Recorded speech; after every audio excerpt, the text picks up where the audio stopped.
Olá a todos, bem-vindos ao terceiro episódio do Ações e Companhia.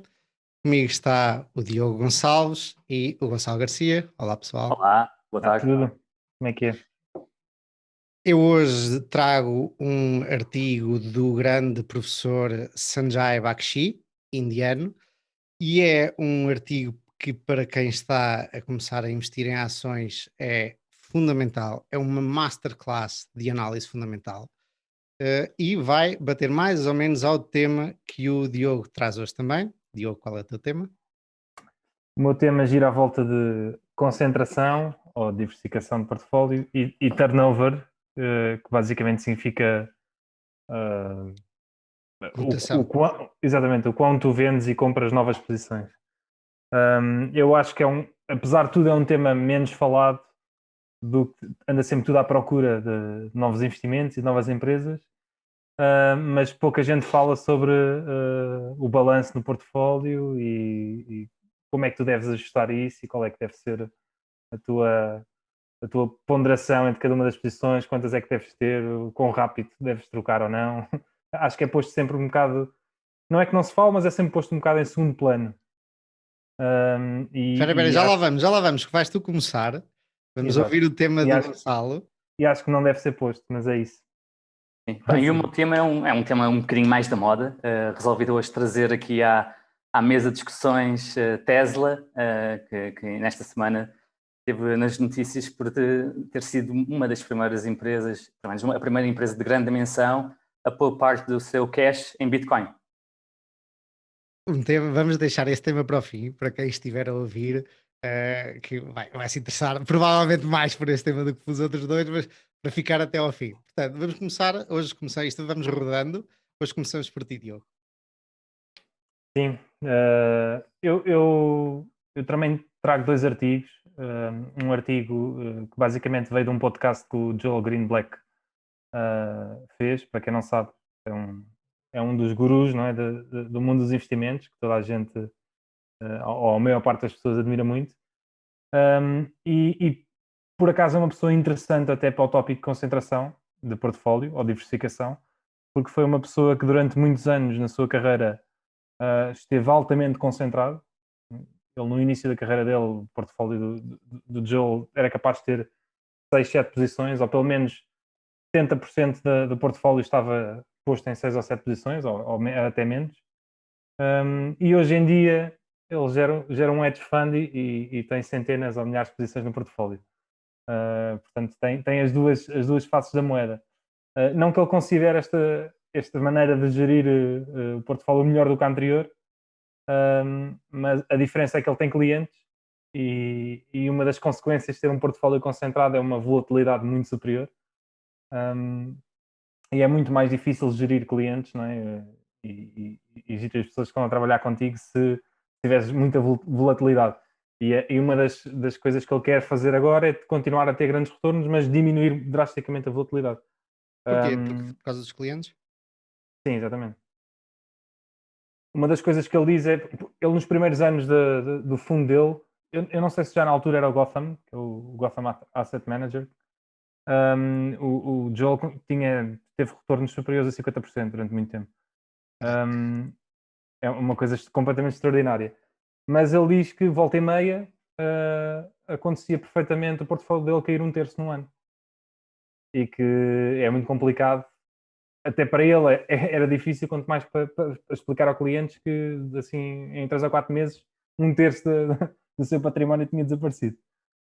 E portanto, para ter aqueles retornos com aquele portfólio era preciso aguentar embalos grandes. E com o tempo ele provavelmente hoje em dia não está para ter esse tipo de preocupações e esse tipo de chamadas à meia-noite que se calhar tinha, e prefere ter uma vida muito mais tranquila. Mas a verdade é que ele tinha retornos incríveis e sempre foi altamente concentrado. E uma das coisas que ele diz nesse podcast e nesse artigo que eu li é se não olhares para os mercados e se olhares como um empresário que vende um negócio, né, e que encaixa ali 1 milhão de euros e que agora quer aplicar o dinheiro em qualquer lado e na sua cidade anda à procura e procura entre 100 ou 200 empresas que existem ali à volta, de pessoas que ele conhece, e decide investir em 4 ou 5 empresas dessas. qualquer pessoa diria que ele se calhar está bastante diversificado, não é? Se ele tem 4 ou 5 das melhores empresas que existem ali à volta dele, ele estará bastante diversificado e bastante capaz de aguentar com coisas inesperáveis. Voltando para os mercados, uma pessoa que esteja investida só em 3 ou 4 empresas não é vista como um louco, não é? Com um risco enorme e que provavelmente não vai estar aqui durante muitos anos e que mais tarde ou mais cedo vai desaparecer. Portanto, essa dicotomia é engraçada de ver, porque na prática o que ele diz, e eu também concordo, é que quem está investido nos mercados está investido em empresas como se tivesse investido no mercado privado. Portanto, não deveria haver diferença nenhuma. Mas há essa diferença de mindset. E acho que nós, nesse aspecto, usamos isso um bocado em nossa desvantagem. Porque uma coisa que é a nossa vantagem é a liquidez dos mercados e o facto de nós podemos comprar e vender a toda a hora, não é? Muitas vezes é usada em nossa desvantagem nesse aspecto. Que é o facto de nós podermos fazer isso faz com que nós queiramos ter um super portfólio com imensas empresas e muitas vezes não sabemos o que é que andamos a fazer. E focar-se não no sabemos... preço e não te focares nas operações. Que Exatamente. seria o caso se comprasses 5 ou 6 ou 8 empresas da tua cidade, tu ias basicamente focar-te nas operações. A não ser que as quisesses vender. Exatamente. Agora, isto não quer dizer que a concentração seja por norma a maneira a seguir, e eu acho que, como todo o tipo de coisas, isto depende muito do perfil de cada um e da personalidade de cada um. Nós temos exemplos de casos como o Joel ou casos como o próprio Charlie Munger e o Moniz, que são altamente concentrados, e no campo oposto temos exemplos como o Peter Lynch, né? Que é outro gestor muito conhecido, que chegou a ter 2 a 3 mil ações diferentes no portfólio dele. E continuou a ter grandes retornos, apesar de ter milhares de empresas. Aliás, o Warren, uma vez, num dos Warren Buffett, num dos annual meetings dele, disse que o Peter Lynch tinha mais empresas das quais ele sabia o nome de empresas. Não é? Portanto, aquilo é assim uma coisa completamente mirabolante para o comum dos mortais. Não é? Como é que uma pessoa consegue seguir 2 mil empresas? Não é? Curiosamente, quando o Peter Lynch assumiu o papel de portfólio manager principal do fundo da Fidelity, o antecessor dele disse: pá, temos agora cerca de 30 empresas no portfólio, devias tentar reduzir as empresas que temos, porque pá, escolhe as melhores ideias. E ele fez claramente o oposto e correu mesmo assim, correu muito bem, é notável. Conseguiu, é das poucas, não, ele conseguiu fazer uma diversificação sem ser uma diversification, não é? Que normalmente acontece quando tu não investes só nas tuas melhores ideias. Eu tenho uma opinião que pode não é fundamentada, mas o tipo só lá esteve 10 anos. Tudo bem, teve ótimos retornos. Mas ele só lá esteve 10 anos. 10 ou. Acho que foram mais uns quantos, mas Se não não foi foram muito, 10, não. foram 13. Opá, foi Foram uma coisa 13, foram assim. 13, sim, 13. Pronto. Eu diria, e agora lá está, que um gestor para se poder considerar um dos melhores de sempre, devia passar por 1 ou 2 ou 3 ciclos. E isto pode ser criticado, obviamente. Eu nunca conseguiria fazer o que fez o Peter Lynch, obviamente. É um gajo espetacular e eu adoro, obviamente, e adoro ler. Mas ele, quando viu, foi mais ou menos como o Buffett nas partnerships, que saiu e disse que saía porque não ia conseguir gerar alfa. Para quem não sabe o que é gerar alfa, é ter melhores retornos que o mercado, basicamente. Mas depois continua na Berkshire. Mandou toda a gente acho que foi para o Bill Rain, da Sequoia, e depois foi quando começou a Sequoia, e depois foi para a Berkshire. Portanto, tenho ideia que o Peter Lynch, o gajo disse que não se lembrava do nome das filhas, porque eram tantas empresas que o gajo só se lembrava dos stickers e não se lembrava do nome dos filhos. Mas tenho ideia que ele também saiu assim, epá, vou sair em grande, porque isto pode correr mal daqui para a frente. Epá, pode também ter alguma coisa a ver com isso, mas a ideia que eu tenho de ter lido é que ele saiu quando fez, eu agora não sei a idade certa, mas do género 49 anos, que foi a idade com que o pai dele morreu. E que também foi assim um bocado um marco de vou-me reformar, mas provavelmente também pode ter havido alguma coisa do género, epá, já agora junta-se útil ao agradável. E também não sei qual é que foi o ano em que ele saiu. Eu vou-te dizer, ele teve exatamente entre 1977 e 1990. Portanto, ele apanhou um crash imenso, que foi de 87. Portanto, apanhou pelo menos um crash grande. Ok. Mas sem dúvida, este track record de 13 anos é um bocadinho diferente a um track record do Warren Buffett em 50 e mais. Mas há outros exemplos, por exemplo, o próprio Walter Schloss, não é? Com que o Warren trabalhou. Eu sei que isto já é completamente desfasado na época, não é? Isto já foi em 1940, mas o próprio Walter Schloss também usava um portfólio super diversificado. Ele tinha sempre 100 ou 200 empresas no portfólio. E ele não queria saber muito das empresas que tinha ou da qualidade. Era mesmo Benjamin Graham style. Ele tinha aquelas métricas, comprava tudo abaixo e quando subia vendia. E lá está, tinha um alto turnover. Estava sempre a comprar e vender. E até o Phil Fisher, o Kevin Fisher, o filho, vocês não sei se não viram, têm que ver, o tipo faz uns vídeos do YouTube e ele é muito expressivo com as mãos e está sempre a fazer gestos com as mãos, é um gajo interessante de ver. Ele diz que quando o pai faleceu, foram ver as empresas, o que o pai deixou, e tinha mais de 800 empresas no portfólio. Empresas que ele comprou há anos e deixou-as ficar. E ele era, como sabemos, o primeiro, um dos primeiros grandes gajos de quality investing, e não devia haver 800 grandes empresas, digo eu, não devia haver 800 grandes empresas. Mas depois agora, relacionado com o segundo tópico, e isto também tem a ver com, porque o turnover, apesar de não estar diretamente ligado à concentração e diversificação, pode estar, não é? Espera aí. Portanto, primeiro, eu vou publicar isto aqui em baixo, tu partilhaste connosco 2 artigos. O primeiro estava no Acquirers Multiple, que é sobre... Aquilo basicamente é um excerto de um podcast onde o Joel Greenblatt teve. Vocês também podem assistir ao podcast se quiserem e depois também se quiseres podes partilhar o link lá em baixo. Masters in Business. Sim. Mas é sobre concentração e o quão a concentração é mal vista no mundo financeiro. E depois também partilhaste um segundo artigo. Depois partilhei um segundo artigo, que é da Saber Capital, que é um fundo muito conhecido. Eu agora não me estou a lembrar do nome dele, tem um nome esquisito, mas basicamente é um fundo também muito conhecido e que tem um blog e que está sempre a escrever coisas desse género, que é sobre o turnover do portfólio, ou seja, a velocidade com que tu trocas nomes no teu portfólio. Que também é uma coisa que tem uma conotação muito negativa, pelo menos no value investing, de teres um alto turnover. A ideia é, pelo menos hoje em dia, porque acho que isto nem sempre foi assim, mas a ideia é uma pessoa comprar e manter. Quanto mais anos manteve, é porque melhor sabe selecionar as empresas, né? Ganha melhor mais estrelas. Exatamente, porque senão é porque está a assumir um erro, né? Uma pessoa manter uma posição durante pouco tempo é porque está a assumir um erro, porque não devia ter comprado aquilo. E o que ele diz é que isso não é bem assim. Ele diz que o turnover em si não é bom nem mau. Pronto. E que, na verdade, depende muito. Faz uma analogia com o que é o asset turnover das empresas. E que, basicamente, o que ele diz é se tu tiveres altos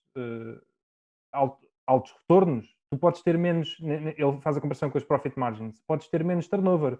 Obviamente, se tu estiveres a pensar, ok, eu só vou vender isto daqui a 5 anos e no intervalo de 5 anos isto valorizar-me 200 vezes, 200% ou 300%, então isso faz sentido.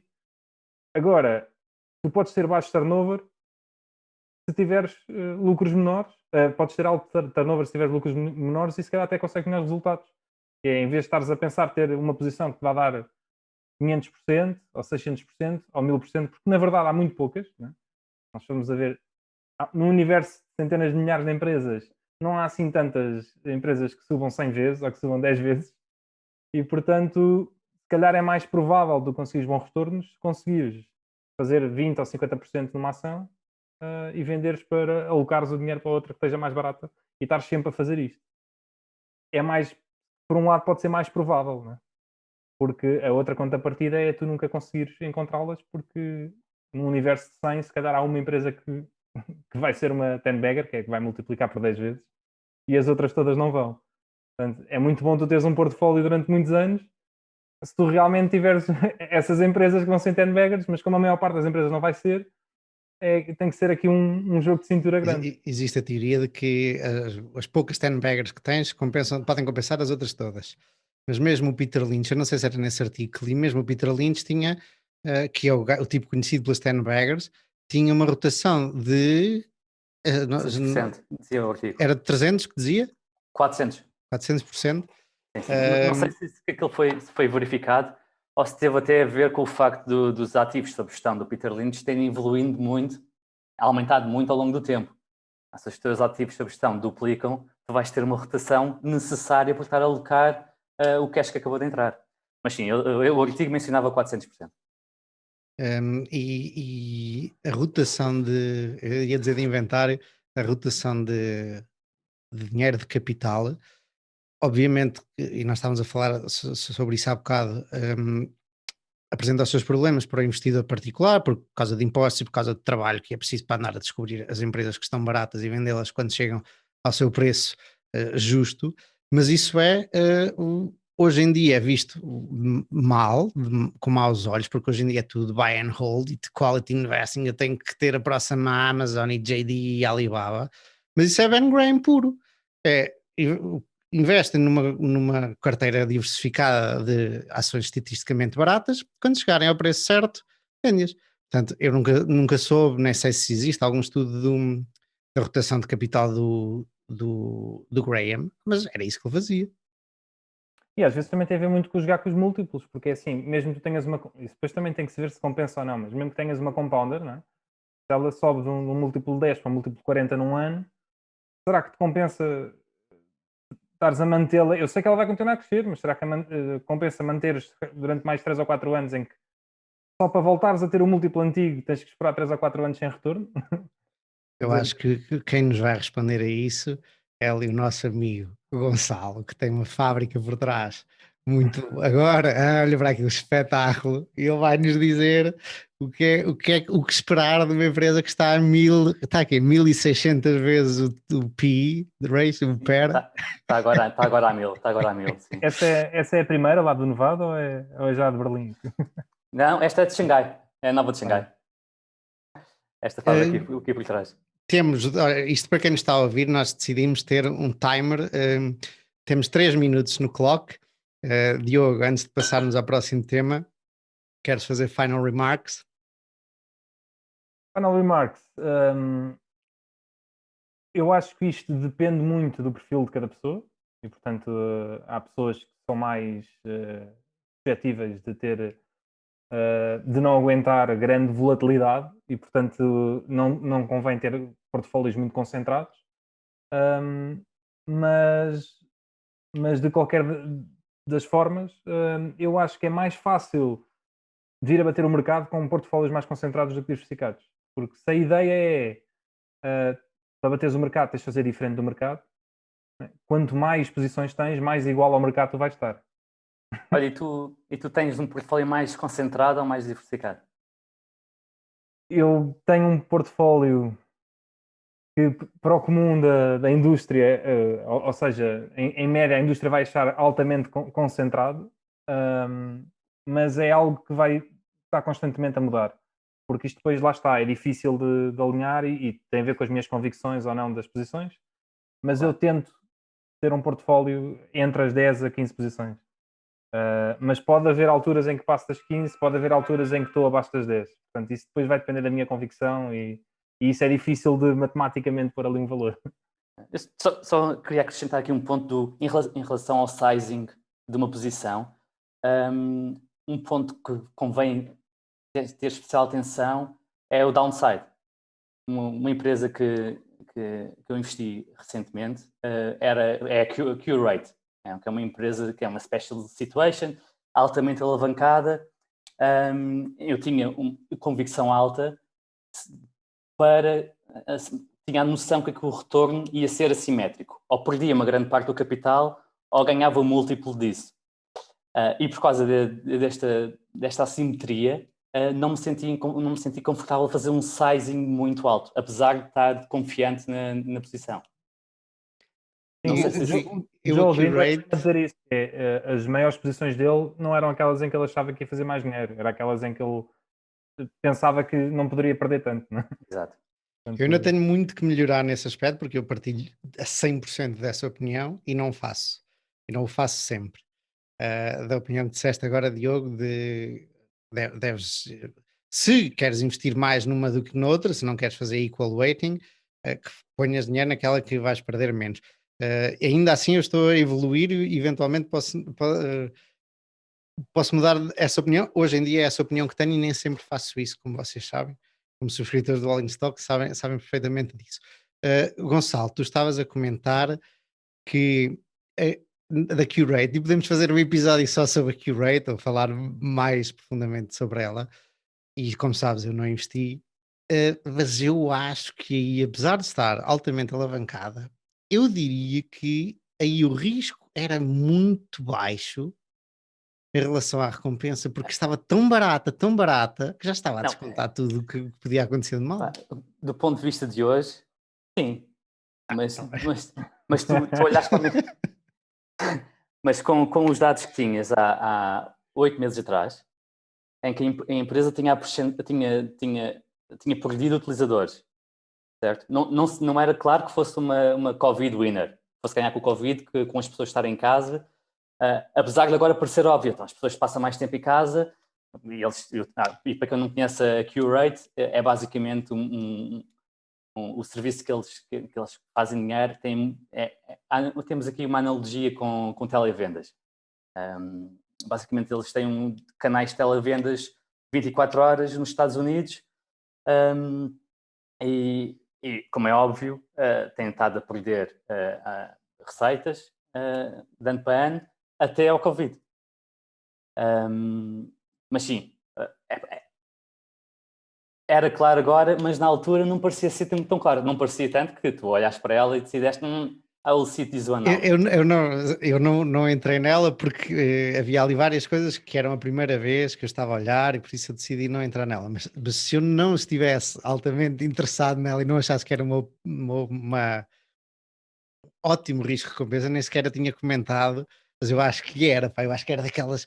Eu hoje, obviamente, sinto-me arrependido de não ter investido. Era daquelas. O tipo que me esteve a explicá-la, não me lembro do nome dele, mas também foi ao Acquires Podcast no outro dia.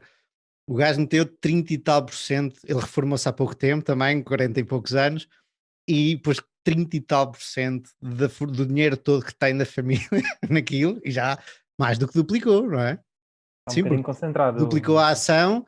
Pá, o gajo é só Special Situation, é o tipo que só segue a Liberty há anos e está sempre a investir em coisas relacionadas com o John Malone. Conhece toda a gente lá dentro, vai a todas as assembleias, a todas as reuniões. Portanto, o gajo sabe muito sobre o que está a fazer. Pá, e aceita esse risco de ter 3 ou 4 posições no portfólio. Deixa-me só fazer um último remarque então da concentração e depois passa para ti, Tesla. O Charlie conta várias vezes, o Charlie Munger, que é o sócio do Warren Buffett, uma história sobre concentração que é giríssima, que tem a ver com o antigo shareholder da Berkshire, que foi acionista durante 30 e tal anos. Tinha o património todo dele na Berkshire, entretanto morreu. E o filho herdou as ações.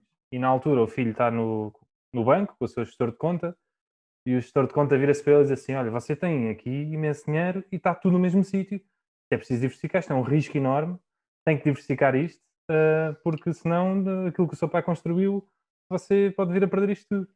E a resposta do homem para o gestor é a seguinte: se o meu pai pensasse como você, se calhar era eu que hoje em dia estava como gestor de conta de um cliente como eu, não? E não o contrário. E o Charlie está sempre a contar esta história, sempre que lhe perguntam sobre concentração e não concentração. Ainda A assim, verdade, desculpa. a verdade é que, lá está, o pai dele conseguiu o património, conseguiu porque esteve sempre concentrado e tinha o património todo na Berkshire. Se bem que aí entramos noutra questão, para outro episódio, que é uma pessoa, mesmo tendo tudo na Berkshire, está concentrada ou diversificado, não é? Porque a Berkshire é uma holding de centenas de empresas, não milhares de empresas. É verdade. Se bem que a Apple é 25% do valor de mercado da Berkshire, o que é notável. Eu vi um gráfico no outro dia, desculpa, só se tirares o valor da Apple da Berkshire, a Berkshire na realidade desceu nos últimos tempos. É giro. E também a esse ponto, no último relatório de contas, ou no penúltimo, o Buffett escreve como estruturou o seu testamento. E grande parte das suas ações vão ser doadas ao longo do tempo e vão estar num trust. E ele teve de criar uma special clause, uma cláusula especial para que o trust tivesse só investido em Berkshire, porque senão não passava por dentro investor rule que os trusts têm. É engraçado. Ele quer que o trust só tenha Berkshire. E nos vamos passar ao próximo tema, fazemos o meu e depois no fim vamos à Tesla. Mas fica aqui prometido, Gonçalo, depois havemos de fazer aqui um destes sobre a Q-Rate, porque é um tema muito interessante. E tu investiste nela, eu não investi nela, e vamos fazer um dia destes. Eu hoje trago o tal artigo, não, desculpa, não posso minimizar o zoom, um artigo que vai na linha do que o Diogo acabou de falar, que é as diferentes perspectivas do investimento em ações ou investimento em qualquer outra coisa. E é do professor indiano Sanjay Bakshi, é um famoso investidor na Índia e depois também já nos Estados Unidos, porque o mundo hoje em dia tornou-se pequenino. Eu vou partilhar o artigo aqui em baixo, para quem quiser ler, e para quem estiver a aprender sobre investimento em ações e análise fundamental, eu recomendo vivamente este artigo, porque cada capítulozinho do artigo quase é uma aula excelente sobre dívida, sobre ações, sobre várias coisas. Eu vou falar aqui dos primeiros 4 pontos do artigo. O artigo é extenso e basicamente o que o Sanjay faz é, ele olha para uma empresa de 8 pontos de vista. Ele pegou no filme The Vantage Point, que é um filme de Hollywood, em que um crime é visto por 8 personagens diferentes. Na verdade, era a morte de um assassinato do presidente dos Estados Unidos, e o que os 8 personagens, ou as 8 personagens, nos dizem do crime. E ele faz isso com uma empresa. Ele começa por não dizer qual é a empresa e nós vamos descobrindo. Portanto, eu vou apresentar os primeiros 4 personagens, e depois, se quiserem continuar a ler, leem o resto. E só para fazer aqui Pronto, vamos começar então. A primeira personagem é o analista de negócios, ok? Ele está só a tentar avaliar se trata de um bom negócio ou não, e eu estou a ler, e não está a tentar avaliar a empresa, pôr um preço na empresa, só está a tentar perceber se é um bom negócio ou não. Ele olha para o balanço, percebe que a empresa tem o working capital negativo, e eu já falei nisso noutros vídeos. Normalmente, quando começamos a aprender análise fundamental, aprendemos que é melhor investir em empresas com um current ratio, um rácio corrente acima de 1, idealmente a seguir acima de 1,5. E isto quer dizer que o working capital, o capital de giro, é positivo. Neste caso é um working capital negativo, portanto tem mais passivos correntes do que ativos correntes, e eles perguntam se isto não será um problema, e depois vai confirmar e não é um problema. Problema não é um problema ter um working capital negativo porque tem dinheiro e não tem dívida. Portanto, lição número 1 desta primeira análise do banqueiro, do analista de negócios, é working capital negativo não é obrigatoriamente mau, ok? Pronto. Porquê é que tem working capital negativo? Porque tem avanços ou pagamentos adiantados dos clientes. Os clientes pagam antes de receber o produto. Há melhor negócio que esse? Não, obviamente que é muito melhor receber antes do que receber depois, isto não há dúvida nenhuma. Depois ele calcula o capital investido na empresa, ok? E olha para a demonstração de resultados e começa a perceber que a empresa tem vendas muito superiores ao capital investido. Daí tem um asset turnover alto. E aqui faço a ponte para os teus artigos, Diogo. A empresa tem uma rotação de inventário muito alta. Portanto, lição número 2. Uma empresa que tem um asset turnover alto, uma rotação de capital alta, pode-se dar ao luxo de ter margens muito baixas. E um exemplo disso são os retalhistas, por exemplo, os Pingo Doces, Continentes da vida. Eles têm margens muito baixas, mas como têm muita rotação de capital, eles vão ter working capital negativo e depois podem-se dar ao luxo de ter as margens baixas e têm um retorno sobre o capital investido muito alto. Durante um ano renovam, vendem, compram, vendem, compram, vendem, compram.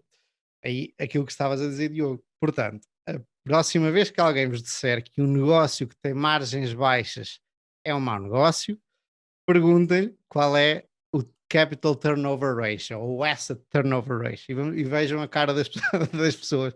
Porque normalmente as pessoas têm a ideia, não, isto tem margens altas, é muito melhor negócio que o que tem margens baixas. Isto não é verdade. Há empresas com margens baixas que são excelentes e melhores ainda do que algumas com margens altas.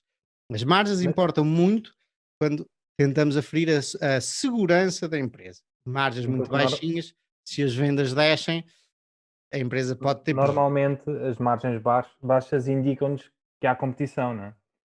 Ou que a competição, pelo menos, à partida deve ser forte. Pode haver exceções, não é?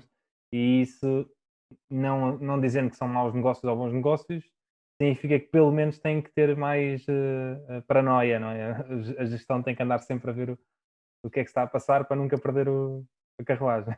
No caso dos supermercados, e não são todos, a Jerónimo Martins, por exemplo, tem um retorno sobre o capital investido excelente, é uma excelente empresa e tem margens razor thin. Pronto, e depois podíamos entrar em detalhes, mas é só para. E isto é quase. Eu aproveito a onda do Sanjay para também ensinar algumas pessoas que sabem menos e como eu gosto que me ensinem a mim também, coisas que não sei. Portanto, depois a seguir a isto, o Sanjay abre o jogo e estamos a olhar para uma empresa que vende cigarros, uma empresa de tabaco, uma empresa que paga muitos impostos logo à cabeça e da qual o Estado precisa, mas é também um excelente negócio, como todos sabemos.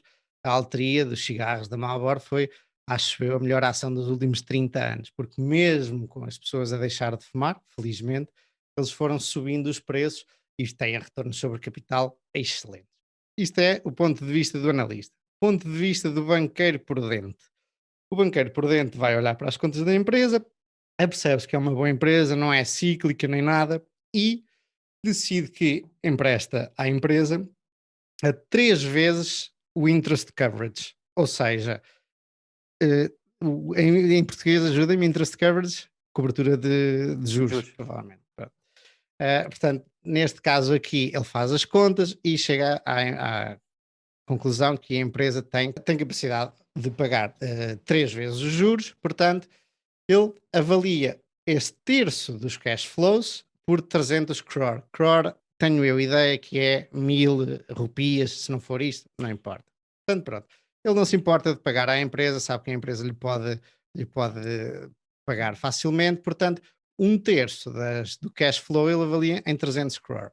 E depois vem o grande Ben Graham Value Investor. Portanto, o que o Ben Graham faz é, ele olha para a perspectiva do analista, olha para a perspectiva do banqueiro e diz, se o banqueiro, por 300 crore, tem direito a um terço do cash flow desta empresa, se eu conseguir comprar a empresa por menos de 300 crore, eu tenho, não um terço, mas tenho 3 terços dos cash flows por menos do que o banqueiro lhe empresta. Portanto, se eu conseguisse comprar este negócio a menos de 300 crore, a margem de segurança está mais do que garantida, porque o banqueiro fez as suas continhas, o Sanjay mostra no artigo as continhas todas que o banqueiro fez, e portanto o Ben Graham chega à conclusão que pode comprar que se conseguir comprar isto, todos os cash flows 100% abaixo do preço que o banqueiro emprestaria por um terço do cash flow, estará salvaguardado. E isto, lição número 3, o Graham nunca determinou o chamado valor intrínseco da ação ou da empresa. Ele nunca chegou sequer a fazer isso.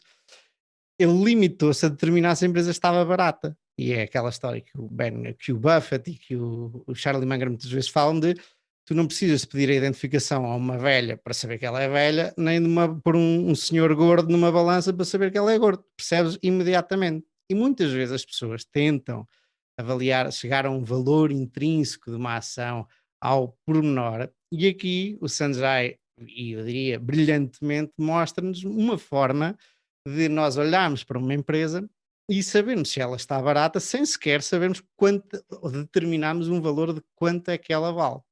Ok? Portanto, aqui está a lição número 3. E o Sanjay diz que os investidores inteligentes sabem que a questão de quanto é que a empresa vale é muito mais difícil de responder do que é provável que a empresa valha mais do que isto. E essa, se fizéssemos bem as coisas, era a questão que devíamos fazer. Será que a empresa vale bem mais do que isto? É mais fácil de responder do que quanto é que vale a empresa. E isto é o meu contributo de hoje, especialmente para as pessoas que estão a começar a analisar empresas. Eu tenho visto cada vez mais, e às vezes até me assusta, pessoas online, em vários grupos, o que é bom para comprar esta semana, ou o que é bom para comprar em janeiro ou em fevereiro, e isso a mim dá-me medo, porque as pessoas depois é óbvio que vão dizer isto é um casino, isto, aquele tipo disse-me para comprar aquilo num grupo de Facebook e disse que era a Tesla ou era outra qualquer, independentemente de qual é. E as pessoas não querem, querem soluções rápidas e veem, olha aquele tipo que ganhou 40% na Microsoft e não querem aprender, não querem estudar, não querem ler este artigo do Sanjay que demora uma boa meia hora a ler, mas que aprendem muito mais do que ir a um grupo de Facebook ou de outra coisa qualquer e perguntarem lá o que é que está bom para comprar hoje. O básico que fica é fazer contas ou analisar o negócio e ver de vários pontos de vista. Por exemplo, eu nunca teria lembrado de analisar deste ponto de vista, de ver quanto é que um lender, como é que se diz em português? Um credor. Credor, exatamente.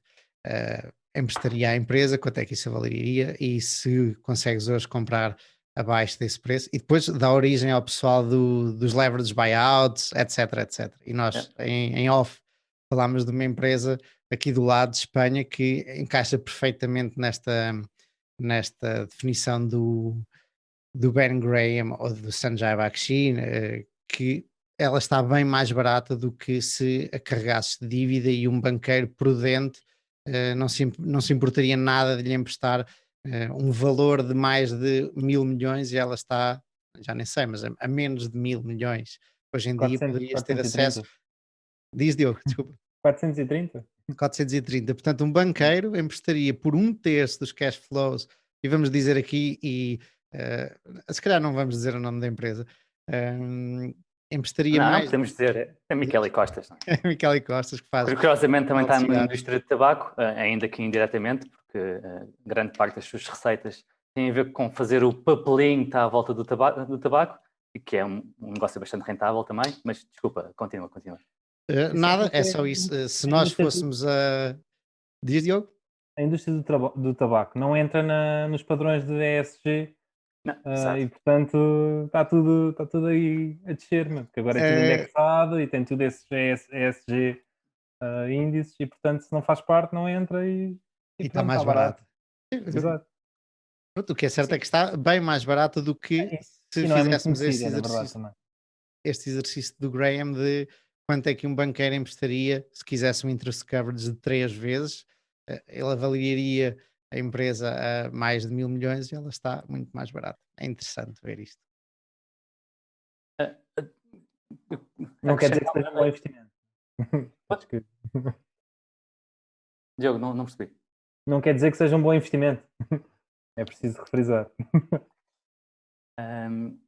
Eu, nesta história dos pontos de vista entre banqueiro e entre equity research, posso partilhar um bocadinho da minha história pessoal, porque eu trabalhei para um banco de investimento como equity research, portanto eu analisava empresas e depois fui para o lado de analisar do ponto de vista do credor, como credit officer, que definia a exposição que o banco teria a uma empresa. E foi, do meu ponto de vista, altamente enriquecedor perceber esta mudança de chip, onde de um lado, como equity research, um foco tremendo no upside, no que pode correr bem na história da empresa, ou criar uma história para conseguirmos vender bem a ação aos investidores, ser uma coisa cool, um bocadinho de hype, ajudava, e do ponto de vista, e depois passando para credor, do ponto de vista de credor, em ser o foco claro no downside, porque os credores não participam no upside, e a maneira de escrever passou a ser muito mais aborrecida, os relatórios internos do banco eram muito mais aborrecidos, ligávamos muito mais ao que a empresa fez no passado do que necessariamente tentar extrapolar para o futuro, embora fazíamos projeções também, e eu acho que uma combinação destas duas posturas, entre outras, foi bastante benéfico. Eu, cada vez mais, já tínhamos falado disto ou no podcast anterior, ou há dois, que cada vez mais gosto dessa perspectiva de encontrar, e ainda que não invista nelas, ou nem sempre invista nelas, empresas em que epá, é difícil que aconteça alguma coisa pior do que já aconteceu, e tudo, de qualquer coisa de bom que aí venha, faz o preço disparar porque está toda a gente desesperada, ou já estiveram na empresa há muito tempo e a coisa correu mal, está pelas ruas da amargura. Portanto, o preço não tem nenhum crescimento, nem nenhuma boa notícia incorporada. Isso é claramente value investing, deep value, é olhar para as cigar butts, para as más empresas ou aquelas que, epá, não propriamente que vão crescer por aí fora durante muitos anos. Cada vez gosto mais dessa, nem que seja dessa perspectiva em termos de exercício intelectual, mais do que eu gostar desse tipo de empresas. Mas é engraçadíssimo ver como exercício intelectual é espetacular. Sem dúvida. Mas uma empresa que não é de todo uma cigar butt será a Tesla. E com isto passava. Vamos então, vamos a isso. Passava então para. Não é. Vamos à Tesla. Aparentemente não. A Tesla esteve nas notícias esta semana, mais uma vez, mais uma semana, e desta vez juntou à festa a Bitcoin. Foi a primeira grande empresa a investir uma quantia razoável na Bitcoin. A Tesla investiu 1,5 billion, portanto, 1.000 milhões. Também há MicroStrategy, não é? Sim. Em termos comparativos é ligeiro. Mas a MicroStrategy já tinha investido realmente. Eu fui mesmo ler o relatório de contas e para perceber se isto até tinha sido aprovado pelo board ou foi uma ideia maluca do Musk, e realmente foi aprovado não só pelo Board of Directors, mas também pelo Audit Committee. Portanto, vale tudo naquela empresa. E pronto. Não é bem o tipo de empresas que eu gosto de investir, por não gostar de investir em setores assim um bocadinho mais quietos. Não te esqueças, desculpa, Gonçalo, de dizer que ele teve, antes de comprar e de publicar, teve 3 semanas a falar bem da Bitcoin no Twitter e a fazer com que pampa a Bitcoin, e o SEC não fez nada, né? Mais uma vez. Sim, a gerar pelo menos algum momentum na Bitcoin e via Twitter, até depois de um hashtag da Bitcoin. E no relatório de contas também dizem que vão começar a aceitar Bitcoin como forma de pagamento para os seus produtos num futuro próximo. Portanto, também aproveitam para criar alguma legitimidade à Bitcoin. Valoriza o seu investimento inicial. Pronto, e acho interessante também olhar para o valor de mercado da empresa, market cap, e colocá-lo em perspectiva. A empresa vale aos dias de hoje cerca de 800 bis, ou 900 se ajustarmos pelas opções que dão direitos a ações aos seus empregados. Isso é equity ou enterprise? Equity. Não é muito diferente entre Enterprise, porque na verdade a Tesla, com os aumentos de capital que fez este ano, é net cash, ligeiramente. Ok. Portanto, e o market cap, e como vamos ver já em seguida, em função de todas as métricas operacionais da empresa, é tão grande que torna o EV igual ao market cap. O cash a empresa tem em cash, deixa eu ver se eu encontro aqui, para dizer o valorizado, tem em cash 19 bis. Net cash, tirando os 11 bis de dívida, são 8 bis. Isto é 1% do valor de mercado. Portanto, net cash é 1% do valor de mercado. Portanto, quando falamos em equity, é 99% do enterprise value. E que foi uma coisa super atrativa. Aí há de dar valor ao Elon Musk, não é? de Sim, ter emitido ações quando ela estava em máxima. Aliás, ele veio ao Twitter dizer que achava que a ação da Tesla estava cara. É E verdade. mesmo assim foi emitir ações. Isto, sem dúvida, criou valor a quem está a investir na Tesla há muito tempo, porque é quase como cristalizar valor e fazer um aumento de capital a estes níveis. Outros dados interessantes, por exemplo, vendas, que subiram bastante este ano, subiram 30% para 31 bis. Portanto, o preço são cerca de 29 vezes vendas. Lucro foram cerca de 800 milhões, portanto, o PER são 1000 vezes. E este lucro teve aqui um on-off que não será facilmente replicável, que foram 1,6 bis de vendas de ativos regulatórios.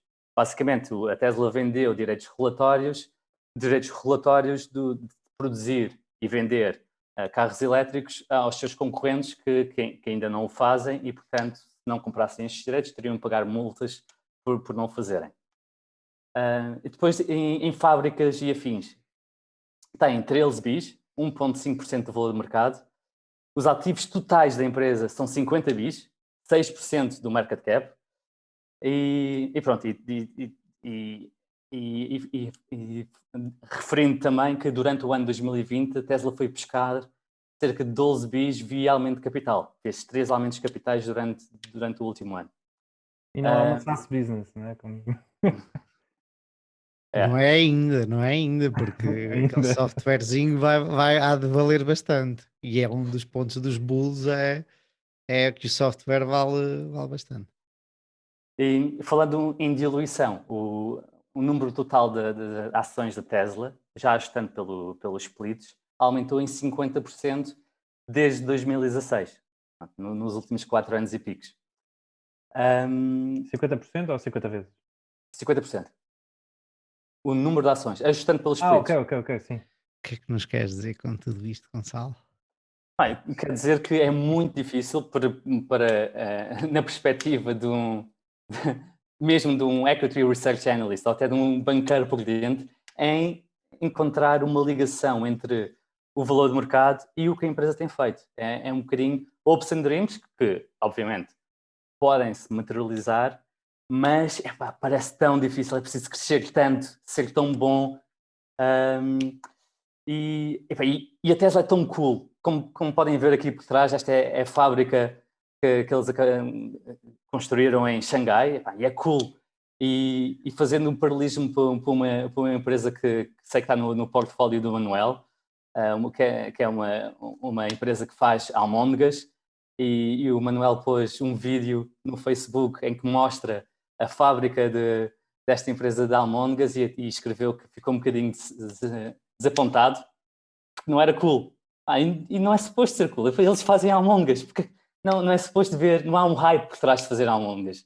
É uma fábrica, faz almôndegas, mas tudo na Tesla é altamente cool. Isto assusta-me a mim um bocadinho como investidor, esta hype toda. Agora explica-me como é que há analistas a subirem o price target da Tesla para 2.500 por ação e coisas assim do género. É uma coisa que é tipo 3 trilhões ou 4 trilhões. Eu não consigo conceber, mano. Como é que alguém, não é, faz da vida isto? Amigo, eles não podem, é o fear of missing out, é a cena institucional. O Buffett tem uma palavra para isso, não sei qual é. Se não é o problema da agência, acho que é a expressão que ele usa. Custos de agência. Diz. Agency costs, são custos de agência. Exato. Isso era relativo àquelas mudanças, mas esse também é giríssimo, quando eles mudam o price target de 10 para 10,1. Tu dizes, pá, este gajo é mesmo preciso a avaliar a empresa. Ele sabe mesmo quanto é que ela vale. Mas isso acontece. Não? Sim. Agora já se vê alguns analistas a colocarem um range, um intervalo de preços. Mas ainda é bastante comum colocar um price target. É aquilo que o Excel diz, olha, é aquilo que tem para o relatório. O Musk foi ao podcast do Joe Rogan outra vez, onde ele fumou a célebre ganza. Esta semana passada, não sei se foi essa, se foi a anterior, eu ainda não vi, mas se vocês não viram, acho que deve ser. Sim. E acho que teve para aí 3 horas. Não sei se o podcast tem as 3 horas, mas o Joe Rogan estava a comentar que estiveram à conversa de 3 horas. Eu ainda não ouvi, portanto não sei, devia ter ouvido, mas não ouvi. Eu não consigo conceber como é que a SEC, ou não sei quem, outra entidade qualquer, reguladora, não faz alguma coisa ao Elon Musk. Ele pode ter muitas qualidades que tem, mas a quantidade de abusos de mercado que ele faz, a quantidade de especulações que ele faz, mesmo já não falando da conta Twitter dele, que ele propositadamente faz de propósito para fazer frente ao SEC. Ele próprio já veio dizer isso em público. Não respeita ao SEC e não quer saber. Para quem não sabe, o SEC ou a SEC é a Comissão de Valores Mobiliários nos Estados Unidos, é a comissão que regula os mercados. Security Exchange Commission. É isso mesmo. Mesmo não contando com isso, a quantidade de promessas que ele fez e que não cumpre consistentemente, como, eu não sigo profundamente a Tesla e posso estar a dizer alguma baboseira, mas eu já não sei há quantos anos é que ele disse que os caminhões, o Tesla Semi, iam estar no mercado e ainda não estão, não é? Ou há quantos anos é que ele falou dos painéis solares espetaculares e acho que aquilo ainda é praticamente inexistente, não é? E ele fala disso há 10 anos atrás. E as pessoas logo a seguir dizem, isto vale mais 100 bilhões, então ele faz caminhões, mas ainda não há caminhão nenhum passado 10 anos. Quer dizer, e a quantidade de coisas deste género, não é? Assim, que é certo a mais escandalosa foi até aquela que ele disse, este preço da ação não faz qualquer sentido, nós vamos fazer um take private, portanto vamos comprar a empresa inteira e tirá-la de bolsa a 420. Mas essa ainda houve alguma repercussão, que não foi, obviamente, nada de especial, mas ele ainda foi multado e acho que... Não, foi proibido de escrever tweets sem a bordo ou sem um organismo qualquer dentro da Tesla de aprovar. E ele diz que ninguém vê. Exato, ele diz que mesmo assim não... E a SEC conseguiu provar que o 420 tinha a ver com uma referência a cannabis. Tem a ver com o 20 de Abril, que é um dia em que se celebra alguma coisa relativamente a 20 of the 420, na nomenclatura americana. Tem a ver com um dia que se celebra alguma coisa referente ao cannabis e era uma inside joke para a namorada. E ele faz um pump da ação como uma inside joke com a namorada. E leva uma palmadinha na mão. Agora, a próxima vez que fizeres um tweet, tens que pedir a um grupinho de pessoas para dizer se pode ir ou não. O que é certo é que este tipo é brilhante. O gajo conseguiu coisas que mais ninguém conseguiu. Como é que tanto cientista nunca se lembrou, nem nunca fez um foguetão que voltasse para trás? E o Musk o que fez foi, ele nos Estados Unidos tentou deitar as mãos a um foguetão, comprar um foguetão, ninguém lhe fez caso, e ele, foi à Rússia, e eu não sei se foi com uma mala mesmo, mas eu ouvi-o dizer qualquer coisa do género, e sentou-se à mesa e disse, eu quero comprar-vos um foguetão para testar, fazê-lo voltar atrás. E pelos vistos, isto pode estar errado, conseguiu comprar o foguetão na Rússia, ok? E um tipo só, a vontade de um tipo só, consegue mudar uma indústria completa, que tinha as mentes mais brilhantes do planeta. Um tipo só conseguiu fazer, e eu só estou a falar da SpaceX. A Tesla, a mesma coisa. Um tipo só, obviamente com muita gente na Tesla, não é, com mentes brilhantes, conseguiu mudar uma indústria toda, e não só uma indústria, como uma perspectiva do mundo todo para os carros elétricos, para todas as questões ambientais que nós sabemos. Portanto, o tipo é brilhante. Eu, a mim, às vezes, quando o vejo, sinto um bocadinho de vergonha alheia, porque o gajo é tão nerd às vezes que eu penso, o que é que tu estás aí a fazer? A dançar em cima do palco, faz lembrar o pessoal da Microsoft nos anos 90, não sei se já viram assim, vídeo. O Bill Gates a dançar, sim. Pá, o gajo até se sente mal a ver aquilo. E o Musk às vezes faz lembrar isso, tipo, é brilhante. E não só é brilhante nisso tudo que já fez e já criou, como é brilhante que, e nós pelo menos o Gonçalo leu o Matt Levine, não sei se o Diogo também leu ou não. O Matt Levine é um tipo que escreve brilhantemente para a Bloomberg, um ex-banqueiro de investimento, e ele fala muito em fraudes e se o que estamos a ver nos mercados é fraude, seja o Wall Street Bet, seja a Tesla, e o o que o Musk faz brilhantemente é arranjar financiamento com estes hypes todos que tu estavas a falar, Diogo. O gajo também nisso é brilhante a financiar a empresa. E há de chegar a um ponto que a empresa realmente é lucrativa, fora o que o Gonçalo estava a dizer dos créditos de carbono que vendem às outras empresas que ainda fazem motores de combustão, e um dia ele vai conseguir ter a empresa lucrativa, tudo à pala de ter conseguido fazer estes hypes e de se financiar nos mercados. Eu não tenho muitas dúvidas disso. Se justifica esta valorização, Não quer eu dizer que acredito seja, que não, mas não quer dizer que seja vantajoso para os investidores, não é? Mas isso é. sim. mas a verdade é que ele é um vendedor. Ele é muito bom técnico, quer dizer, nem sei em termos técnicos, mas também não tem que ser. Ele tem que saber organizar equipas e atrair pessoas, não é? Brilhantes para trabalhar. Mas ele é muito bom vendedor. Eu não tenho. O único problema que eu tenho com ele é neste tipo de coisas, que a mim roça um bocado. Se não é crime, ou se não roça as leis da regulamentação da SEC, é um bocado imoral certas coisas que ele faz. E é nesse aspecto que me faz confusão. Ah, mas tirando isso, epá, eu acho que sim. E acho que o que ele fez com a Tesla é bom para a humanidade. Só não é bom para a visão dos mercados, né? E para a imagem dos mercados. Mas essa é outra história. Gonçalo, achas que vai acabar mal? Diz. Só dizer que, como na maior parte das hypes e não querendo dizer que a Tesla é uma bolha, mas implicitamente dizendo, todas essas coisas têm um fundo de verdade. Epá, que ele é um ótimo entrepreneur, como é que é em português? Empreendedor. Empreendedor, sim. Que é um ótimo empreendedor é indiscutível.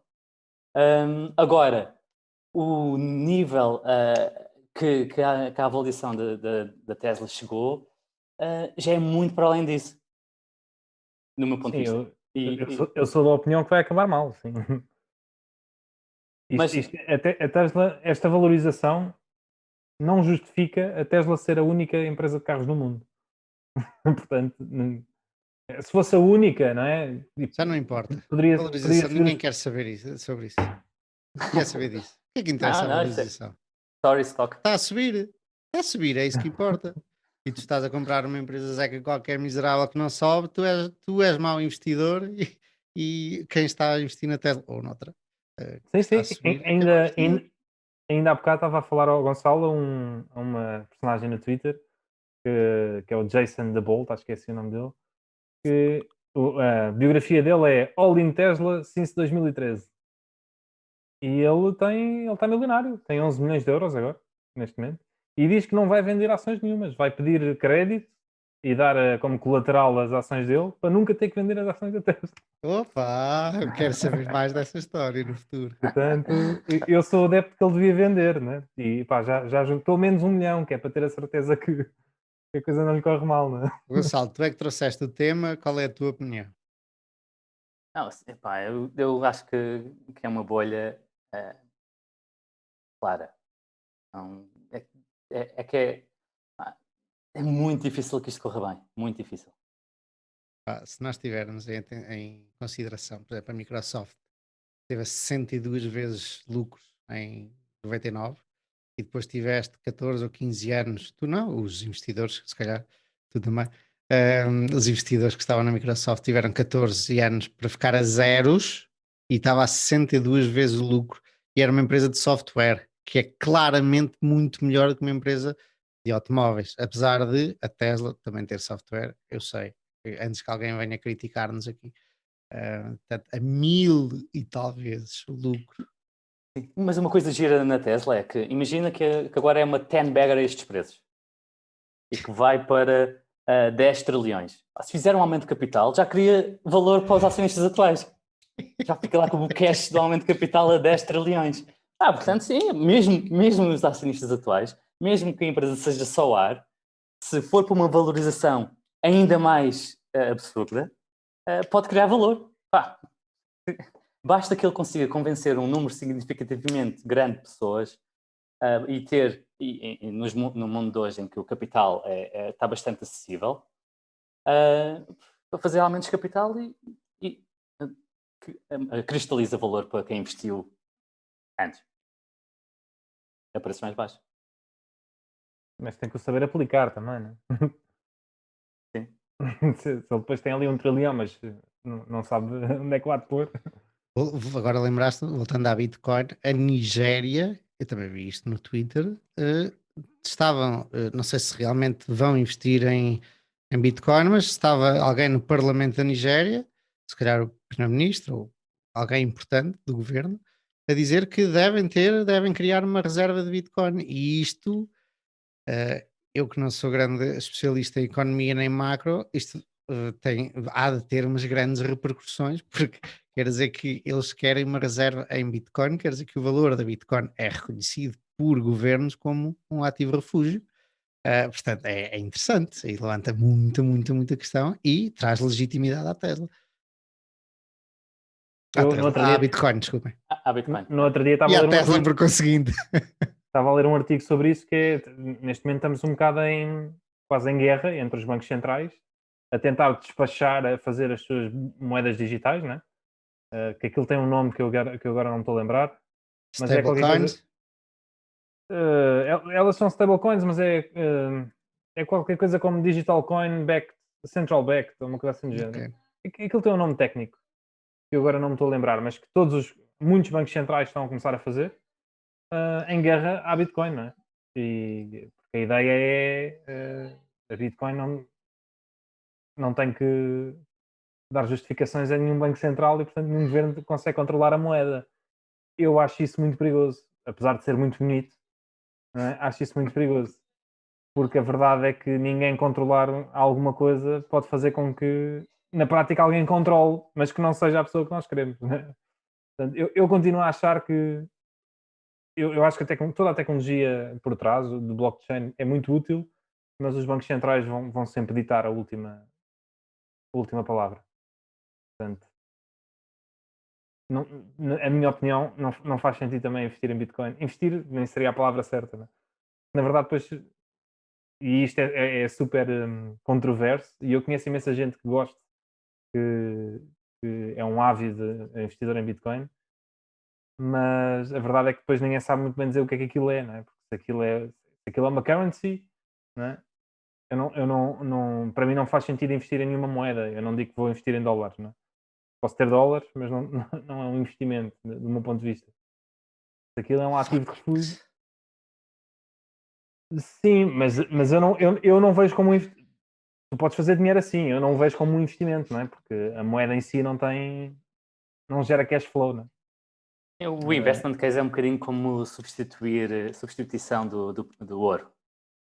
Pronto, se é para substituir o ouro, eu também não vejo valor no ouro para eu investir, portanto, para mim é um bocado como aquela. Mas, em quanto tempo estamos? Vocês têm o cronómetro?